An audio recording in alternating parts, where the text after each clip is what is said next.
Hi folks, Nathan Pierce here at Family Protection Ministries. Thanks for joining us here again this week for the Frontline. We're here on May 29th, and it is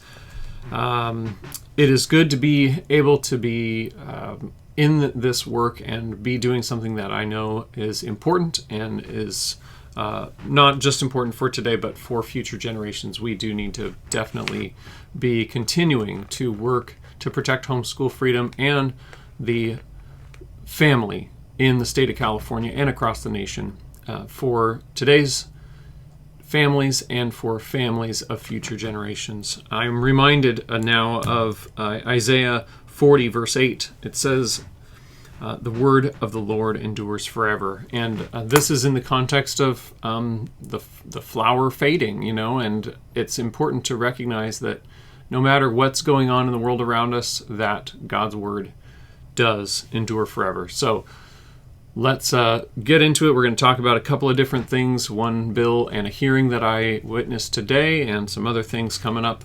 So let's get into it. Welcome to the Frontline with FPM, where we talk about California politics, homeschool freedom, parental rights, and the family. I'm your host, Nathan Pierce, and thanks for joining us today. Let's jump right in and see what's going on here on the Frontline.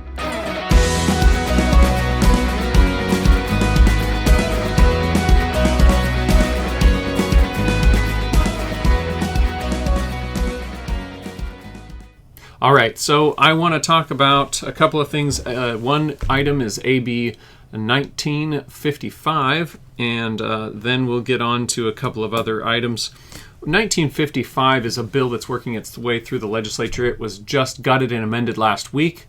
Just a quick review, gutting and amending is a process by which a bill that might have details for one particular issue might be completely erased with new wording put into it and moved. It might be all the way halfway through the process and then get switched to a completely different bill and then continue to move its way through the process. Why do they do this?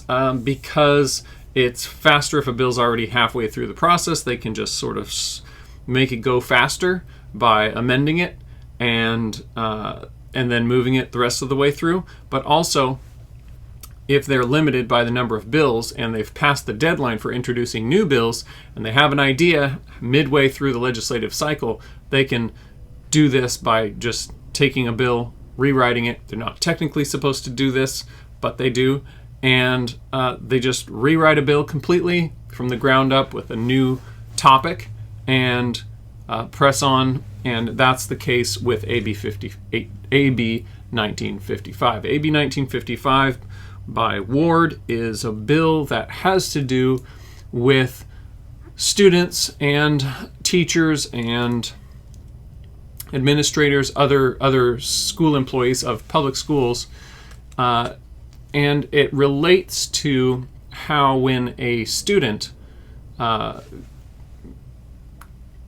communicates that they are transgender or they identify as something different than what they were born as in terms of sexual identity or gender, they can talk to a person at the school, perhaps a counselor, a school administrator, or even a teacher.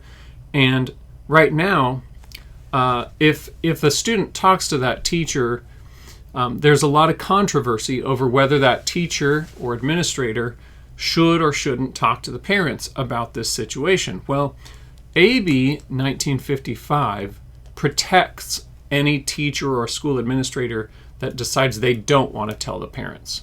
They're protected by this bill. They're protected. They don't get in trouble, and anything that somebody tries to do to go after the teacher or administrator, that they're not allowed to get in trouble by anybody at the state level or the local level, and so there's two things I want to point out here. One is that this has to do specifically with the realm of public schools. Now, it does include your traditional public schools. It includes every type of campus public school, campus charter school, and any kind of charter school. It doesn't discriminate on the type of charter school, whether it's a campus or not. A lot of you're going to have less perhaps potential for this to impact a sort of homeschool charter school situation because of less contacts with teachers, but the bill still applies to those situations.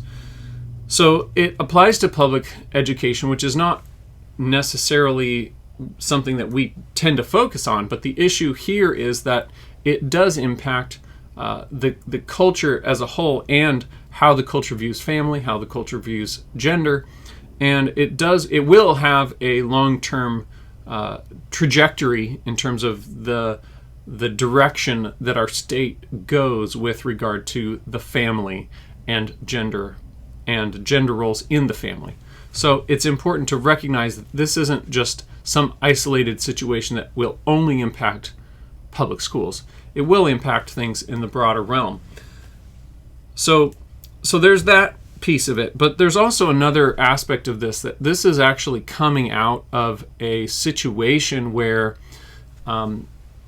there's local school districts that are handling this in different ways throughout the state. And school boards that are made up of elected people, often parents, sometimes teachers or school officials, but local people from that school district that get elected by the people living in that school district are elected to the boards of those schools, the governing boards of those local schools. And one of the comments made by a proponent of AB 1955 was speaking about these boards, the boards that are going after these teachers and school administrators that are keeping information from parents about their children, the boards that are trying to say, hey, we want parents to know what's going on with their kids, and we want there to be communication between parents and kids. Those boards, this one witness said, I, having the privilege of being an educator with a voice, had to come here today and speak to the damage these rogue boards are doing to our children. Her job, she felt it was necessary for her to come to the legislature to speak to the, quote, damage these rogue boards are doing to our children. So she is she's a teacher in this school. She's referring to the children as our children, and she's talking about the rogue boards. These are elected people that are over her in her district, in her area, people that are elected to be above her in authority. She's referring to those people as rogue in her area. And I thought that was really interesting. We need to recognize that this is sort of a mindset that's throughout the state when it comes to people that are really pushing this agenda of separating parents from children, that when there's children in a public school setting and the teachers are siding with the children, they want to put that separation between the children and their parents and help the children to pursue whatever it is that the teacher wants to help them pursue in opposition to the parents. And they view the boards that are siding with the parents, the school boards that are siding with the parents, as sort of the enemy, or rogue in this case. So it's something that needs to be out there. People need to be aware of this that's going on in our society, and that's going on here in the legislature in Sacramento and in your local school districts. This is something that's really picking up momentum, and it's going to have severe impacts on our culture, and it could bleed over into the private education system perhaps sooner than you might think. I think there's a real serious danger here, and we need to take a serious look at how this is going to impact us. And I think it's important to recognize that even though we get involved in these school board elections and trying to influence these local school boards, that this is an important thing to do, because they do have authority in the education of most of the young people in our society. there are people that are trying to get the legislature to override these local school boards. And we need to engage with the legislature and work on electing people to the legislature that will uphold traditional and godly family values in our state. Otherwise, it's going to go downhill. So it's really important to recognize that and understand that this is picking up steam here, and it's moving in a scary direction for the family. I want to just mention one other thing before I go, and that is we have an event coming up down in San Diego. It's coming up in August 24th. It is Homeschool Freedom Day. We're running this with Chia. And I just want to remind you, in case you don't have it on your calendar yet, if you're in the San Diego area, we'd love to have you. Even if you're a little bit further away, it's probably worth the trip if you can make it in a couple hours. It's a morning and early afternoon event where we are going to have a great batch of people teaching you and inspiring you about getting involved in protecting our freedom as parents, as educators, as private homeschool families, to get involved in advocacy. We have Zan Tyler coming from the East Coast. She's a homeschool mom who's been very involved in homeschool advocacy for the last 40 years. She was actually threatened with jail for homeschooling her own children. We also will have Will Estrada from Homeschool Legal Defense Association. He's been involved in homeschool advocacy and working as a lawyer on behalf of homeschool families for a number of years.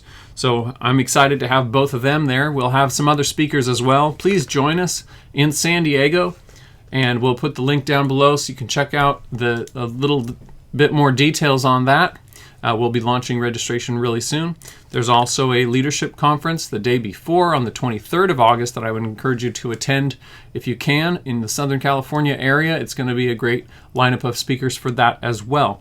So Chia, FPM, we welcome you to those events and look forward to seeing you there. Have a couple of other events coming up in Southern California as well in June and early July. And later July as well. So take a look at our events page at fpmca.org/events. You can also keep an eye on our bills, the things that we're tracking, on our bill tracker page on our website, fpmca.org/bill tracker. So that's it for today. And remember, be praying for that bill, AB 1955, and see what you could do. You can make a call to your California state senator if you would like to voice your opinion on that bill and how it might impact your future. But we'll put a link to that bill as well. So until next time, God bless, and we'll see you again next time. Thanks for joining us for this episode of The Front Line with FPM. For more information about the topics we discuss here, check out Family Protection Ministries at fpmca.org and subscribe to our channel.